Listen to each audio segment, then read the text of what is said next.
Honesty. Why is it important in the electronics engineering profession? An example of honesty and dishonesty. Trust, built with honesty.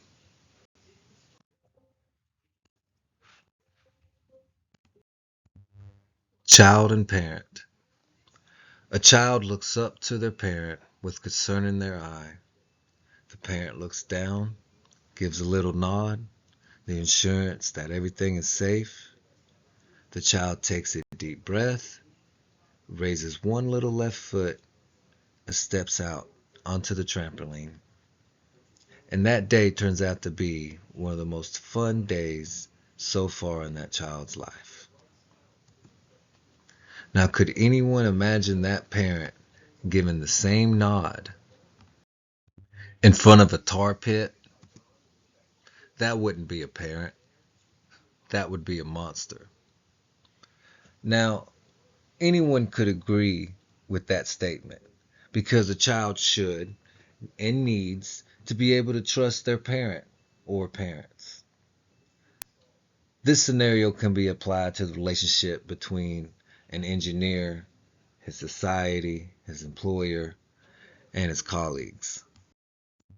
Here's another way to explore reasons honesty is important to an engineer. This is Sparky. And Sparky's not just a big dog, but every bit of a dog. He does stuff running with the tongue out, walking in circles before he lies down, and he especially loves to chase cars and joggers. Sparky has had the animal control called on him multiple times. So Sparky's owner, being an electronics engineering student, decided it would be more affordable to purchase an electric fence rather than a traditional chain link fence. Once the fence arrived and it was installed, Sparky's owner observed this behavior. Sparky comes close to his perimeter and receives a buzz and a vibration. Once he crossed the perimeter, Sparky receives a shock, and then he returns back to his perimeter. Afterwards, anytime Sparky hears the buzz or feels the vibration, he would move away from the perimeter. A dishonest engineer would be the perimeter, and his or her dishonesty would be the shock. See, people don't enjoy getting shocked. And when they come close to something that may shock them, something in their brains sends out a little signal that's kind of like the vibration and alarm in Sparky's collar that puts them on alert. And the brain acts no different towards something that hasn't shocked them. In other words, if someone's told them, warned them, like, hey, that will shock you, they tend to stay away from that. Dishonesty will certainly tarnish an engineer's reputation and cause it to be difficult to make a positive impact on his or her society. It can cause accidents that hurt or even death. Just like the child, the world needs somebody they can trust. When presented with a new technology and told they're going to be able to do things that they could never do before, but most of all, it's safe, they need that trust. They need to be able to trust that guy. Society needs a place to get their facts straight too. Otherwise, they could just easily be misled to misfortune. In the electronic profession, when asked if all calculations have been calculated and conditions are safe to power on, the engineer should speak with honesty. If a distraction arose and the calculations weren't finished, then that is what should be stated, rather than just a little white lie and depending or transferring the results from a prior test. When a professional is called to the stand to testify in a court of law, everyone in that courtroom will hold his or her testimony with utmost respect, unless said professional is discredited, and prior dishonesty will discredit a professional as a witness in the court of law.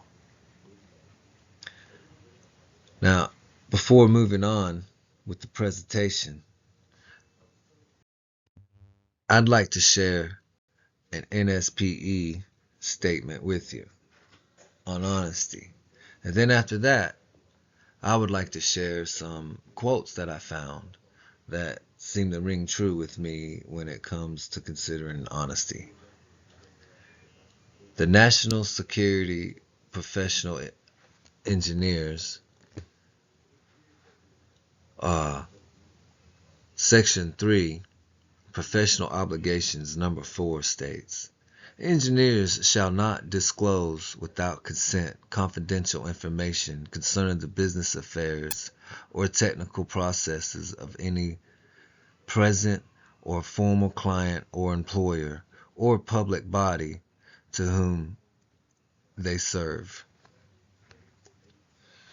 Now, the entire NSPE boils down to honesty, and you can choose random, not randomly, but there are ones in there that particularly state it.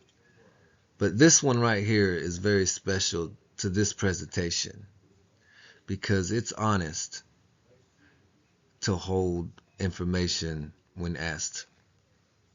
Okay? Reliability is the fuel for compounding strength of a leader. Loss of reliability results in loss of confidence in one's leadership. Krishna, now this last name, look, Rao Sagar.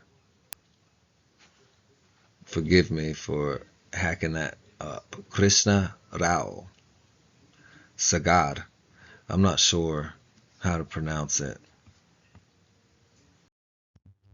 Association with men of good quality if you esteem your own reputation, for it is better to be alone than in bad company. George Washington, you know who this guy is. When a train goes through a tunnel and it gets dark, you don't throw away your ticket and jump off. You sit still and trust the engineer. Corrie ten Boom. Corrie ten Boom, she was a watchmaker out in I don't know where. I'm gonna be honest. She was a watchmaker though, in public. Trust is like glass. Once broken, it will never be the same. Unknown, anonymous. Reliability is the precondition for trust. Wolfgang Schabel is a German lawyer. A man's ethical behavior should be based effectually on sympathy, education, and social ties and needs. No religious basis is necessary. Man would indeed be in a poor way if he had to be restrained by fear of punishment, hope of reward after death. Albert Einstein. Dishonest example. Now I'll present to you what I found to be my dishonest example. I present to you Anthony Lewandowski, a brilliant young engineer. This gentleman is not far from my age. In fact, I am literally one day older than he is. His birthday is March 15th, 1980, and mine is coming up here March 14th, 1980. And this guy's brilliant. Check this out. Check this out. Anthony Lewandowski was a French-American engineer known for co-finding the self-driving car, who was indicted on 33 accounts for stealing trade secrets. Lewandowski was accused of downloading up to 17,000 files on Waymo, Google's self-driving car program, while employed with Google in 2015. In 2016, Lewandowski left Google and obtained a position with Uber. There, his dishonesty was discovered due to a separate lawsuit filed by Waymo against Uber for patent infringement and trade secret theft. In 2020, he would plead guilty and receive an 18-month sentence, a $95,000 fine, and a $756,499.22 in restitutions to pay. Honesty upheld. Now, this would include to be my example of honesty upheld. Ladies and gentlemen, Blake Lemion.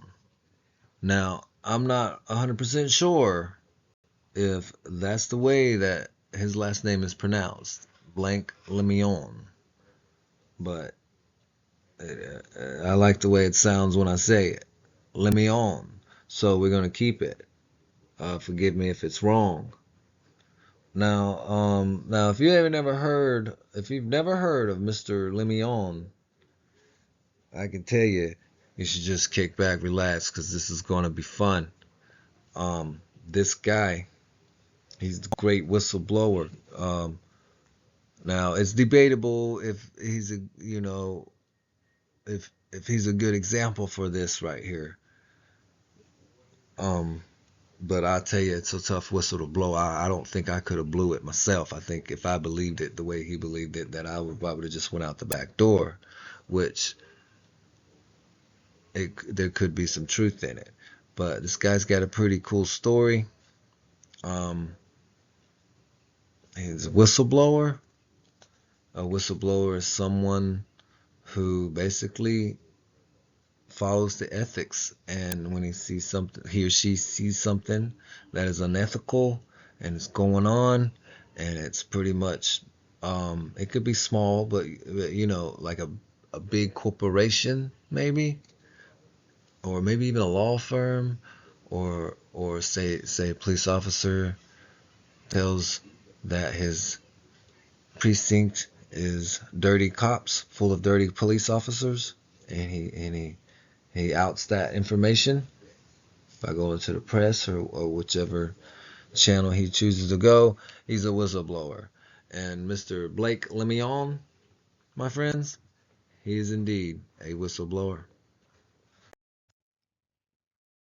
All right, so Blake's job, he signed up at his company with Google. He worked for Google. He was an engineer at Google, and he signed up, and it required him to test Google's AI chatbot, Lambda. Now, Lambda was different from other chat boxes like Siri and Alexa, where they're kind of, you know, I don't want to say pre-programmed sentences, but anyways, Lambda pulled its data from Wikipedia and Reddit and other, social networks and forums and places like that, other sources from online.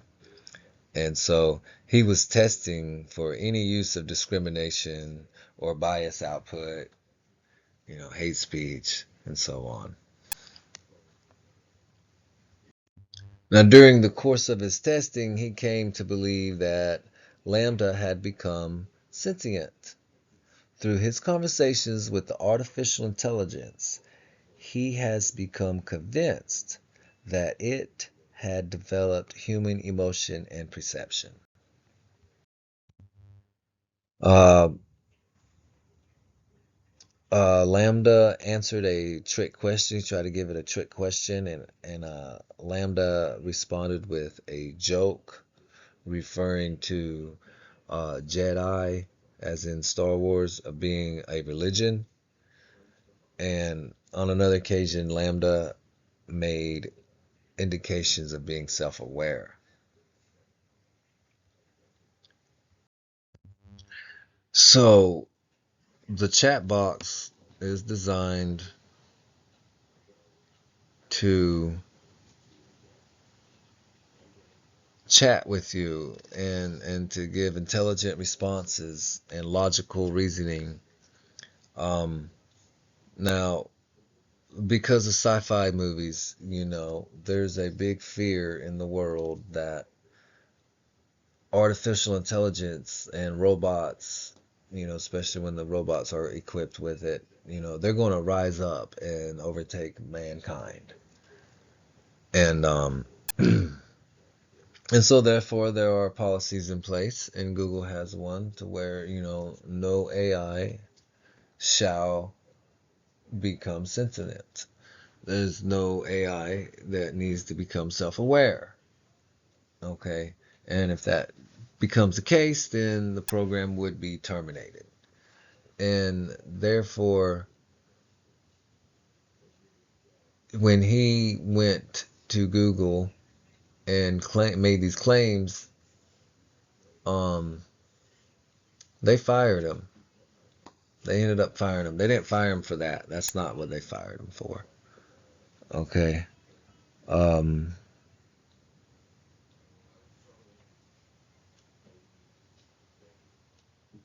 no.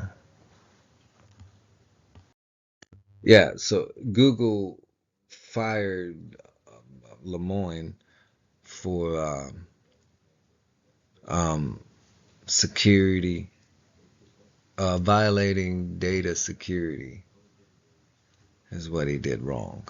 Now, exactly how that entails that comes out, I don't know, but he does. Uh, he said, he says that he told Google that their AI was getting really, really smart to the point that the AI, the chat box, Lambda, is self-aware. And now I'm not 100% sure where he stands if he wanted the Lambda to be terminated or not.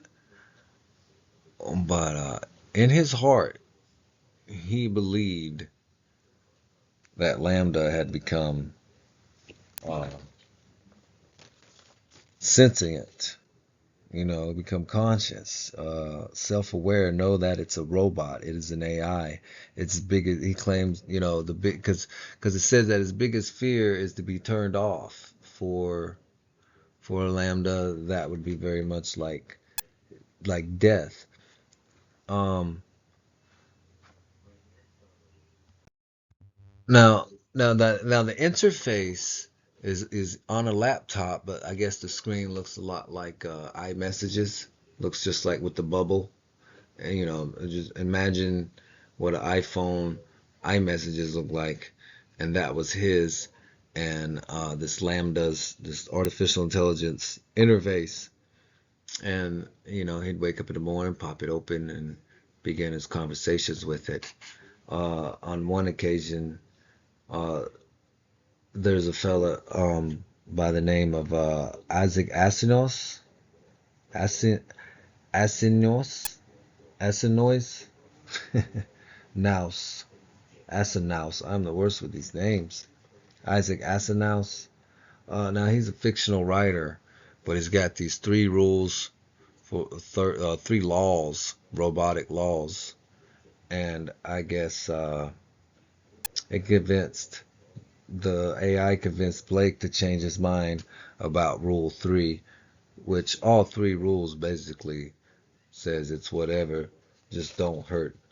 You're not allowed to hurt humans, is what the three laws boil down to, is you're not allowed to hurt humans.